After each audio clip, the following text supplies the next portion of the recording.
నేను మీ నాన్నతో మాట్లాడతా. ఆయన వినడు. మీ ఫియాన్సీతో మాట్లాడతా. అవన్నీ వద్దు. నిన్ను కిస్ చేశానని చెప్తా. నువ్వేం చేసినా నా పెళ్లి ఆగదు ప్రేమ్. నీతో అన్నీ అయిపోయాయని చెప్తా. పిచ్చి పిచ్చిగా చేయకు ప్లీజ్. నన్ను వదిలే ప్లీజ్. నువ్వు ఇంకొక్కడికి ముందుకేసినంటే చచ్చిపోతా చెప్తున్నా.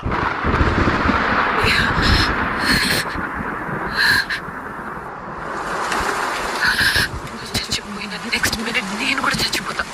అంతేగాని నా డెసిషన్ లో ఏ చేంజ్ ఉండదు. ఎంత చెప్పా కూడా ఒక్క అడుగు ముందుకేసావంటే నా మీద ఒట్టే. ఒట్టంటే మాట కాదు ప్రేమ్, ఒట్టంటే ఒట్టే. ఒట్టేసి మాట తప్పితే ఒట్టేసే వాళ్ళు చనిపోతారట. వెళ్ళిపోతోంది ప్రాణమే, కనబడుతోంది శూన్యమే, వదిలేస్తోంది గాయమే, కన్నీటి జ్ఞాపకమే.